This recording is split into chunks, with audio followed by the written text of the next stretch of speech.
Hyderabad film ఛాంబర్లో ఎగ్జిబిటర్లు నిర్మాతల మధ్య సమావేశం వాడివేడిగా సాగుతోంది. ప్రొడ్యూసర్ నాగవంశీ, సునీల్ నారంగ్ మధ్య గొడవ జరిగింది. చర్చల నుంచి అరుస్తూ బయటకు వచ్చిన సునీల్ నారంగ్ను సర్ది చెప్పి తీసుకెళ్లారు దిల్ రాజు, చంద్రవాడ శ్రీనివాస్. ప్రస్తుతం వేర్వేరుగా మీటింగ్ పెట్టుకున్నాయి ఇరు వర్గాలు. ఇక ప్రొడ్యూసర్లు, ఎగ్జిబిటర్లు సభ్యులతో సమస్యలపైన కమిటీ వేసేందుకు నిర్ణయం తీసుకోనుంది ఫిల్మ్ ఛాంబర్. ఇక ఇదే అంశానికి సంబంధించి పూర్తి అప్డేట్స్ లక్ష్మి అందిస్తారు. లక్ష్మి, మీటింగ్ లో ఏ అంశాలు చర్చిస్తున్నారు, దానికి సంబంధించిన అప్డేట్స్ ఏంటి? లాస్ట్ 4 days నుంచి కూడా ఇటు ప్రొడ్యూసర్స్, ఎగ్జిబిటర్స్ కమ్ ప్రొడ్యూసర్స్కి మధ్య వాడివేడిగా మాటలు యుద్ధం అయితే నడిచిందని చెప్పొచ్చు. వ్యక్తిగత పర్సనల్ విషయాలకు కూడా కొంతవరకు విమర్శలు చేసుకున్న సిచ్యువేషన్ అయితే చూసాము. ఇటు సితారా నాగవంశీని సునీల్ నారంగ్ పర్సనల్గా కామెంట్ చేయడంతో ఇంకా ఇష్యూ పెద్దదైంది. అయితే వ్యక్తిగత దూషణలకు ఎప్పుడైతే నిర్మాతలు, ఎగ్జిబిటర్స్ దిగుతున్నారో ఈ ఇష్యూ ప్రజల ముందు, అంటే ఆడియన్స్ ముందు, ప్రేక్షకుల ముందు లోకమైపోతాము అని చెప్పి ఇంక రంగంలోకి ఫిలిం ఛాంబర్ దిగింది. ఈ నేపథ్యంలోనే ఈ 4 రోజుల నుంచి నడుస్తున్న వారికి ఈరోజు ఒక చర్చలు నడపాల్సిన అవసరం ఉంది అని చెప్పి ఫిలిం ఛాంబర్ ఆధ్వర్యంలో, అంటే డి సురేష్ బాబు ప్రెసిడెంట్ ఆధ్వర్యంలో చర్చలు అయితే కొనసాగాయి. సుమారు గంట పాటు నడిచిన ఈ చర్చల్లో ముఖ్యంగా బడా నిర్మాతలు కావచ్చు, అల్లు అరవింద్, దిల్ రాజు, వీళ్ళందరితో పాటు ఎగ్జిబిటర్స్ నుంచి కూడా పెద్ద పెద్ద ఎగ్జిబిటర్స్ కూడా రావడం జరిగింది. సుమారుగా ఒక 30 మంది వరకు ఈ మీటింగ్లో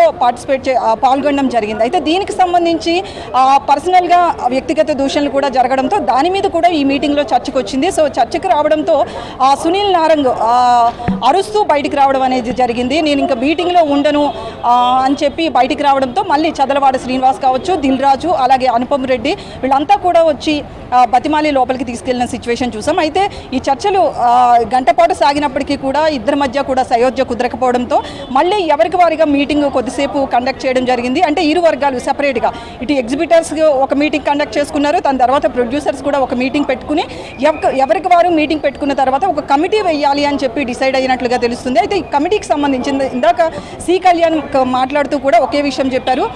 డిస్ట్రిబ్యూటర్స్ నుంచి 5 అలాగే ఎగ్జిబిటర్స్ నుంచి 5 మంది, ప్రొడ్యూసర్స్ నుంచి 5 మంది, ఇలా మొత్తం 15 సభ్యులతో ఒక కమిటీ వేస్తున్నాము. ఈ కమిటీ నెల 2 రోజుల్లో ఇష్యూని సాల్వ్ చేస్తుందని చెప్పడం జరిగింది.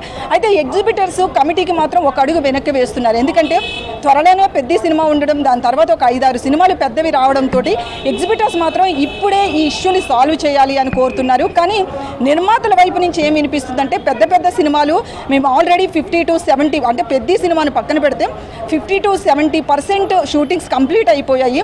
బడ్జెట్ కూడా హై బడ్జెట్ సినిమాలు. ఇలాంటి సమయంలో అన్ని సినిమాలకి పర్సెంటేజ్ ఇవ్వాలి అంటే కనుక మాకు సాధ్యం కాదు, కాబట్టి కొత్త సినిమాలకి పర్సెంటేజ్ ఇస్తాము అని చెప్పి నిర్మాతల వైపు నుంచి వినిపిస్తుంది. అయితే ఎగ్జిబిటర్స్ మాత్రం దేశవ్యాప్తంగా థియేటర్స్ అన్నింటిలో, అంటే తెలుగు రాష్ట్రాలను పక్కన పెడితే మిగతా అన్ని రాష్ట్రాల్లో కూడా షేరింగ్ విధానమే నడుస్తున్నప్పుడు పర్సంటేజ్ విధానమే నడుస్తుంది సింగిల్ స్క్రీన్ థియేటర్స్లో.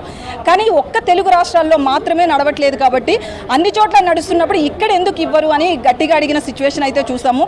సో దీని మీద కమిటీ వేస్తున్నారు. ఈ కమిటీ నెల 2 రోజుల్లో ఏం తేల్చబోతుంది అనేది మాత్రం మనం వేచి చూడాలి. ఇక మరోవైపు మెగా ఫ్యాన్స్ అందరిలో కూడా పెద్ద సినిమాకి మీద మాత్రం చాలా ఆతృతగా చూస్తున్న సిచ్యువేషన్. ఎందుకంటే ఇది జూన్ 4న రాబోతున్న పెద్ద సినిమా మీద ఎఫెక్ట్ అవుతుంది అనుకున్నారు. కానీ వీళ్ళంతా కూడా మళ్ళీ ఈ రోజు జరిపిన ఈ గంటపాటు జరిగిన మీటింగ్లో పెద్ద సినిమాకి ఎఫెక్ట్ కాకుండానే చూస్తున్నట్లు తెలుస్తుంది. ఎందుకంటే పెద్ద ఆల్రెడీ డేట్ కూడా జూన్ 4న రిలీజ్ అని చెప్పి అనౌన్స్ చేసేసింది. కాబట్టి జూన్ 4న వచ్చే ఆ సినిమాకి ఎలాంటి ప్రాబ్లం లేకుండా పాత పద్ధతిలో ఏదైతే ఉందో అదే జరిగే విధంగా వీళ్ళు డిసైడ్ అయ్యారు. నెక్స్ట్ వచ్చే సినిమాల విషయంలో, అంటే ఈ నెల 2 నెలల్లో వచ్చే పెద్ద సినిమాలు ఏవైనా సరే పర్సంటేజ్ విధానం లేకుండా నార్మల్గా ఇప్పటి వరకు ఎలా అయితే రన్ అవుతుందో అలానే చేసే అవకాశం కనిపిస్తుంది. ఇక అంటే నెల 2 నెలల తర్వాత కమిటీ ఏం డిసైడ్ చేస్తుంది అనేది తేలాల్సి ఉంది మమత.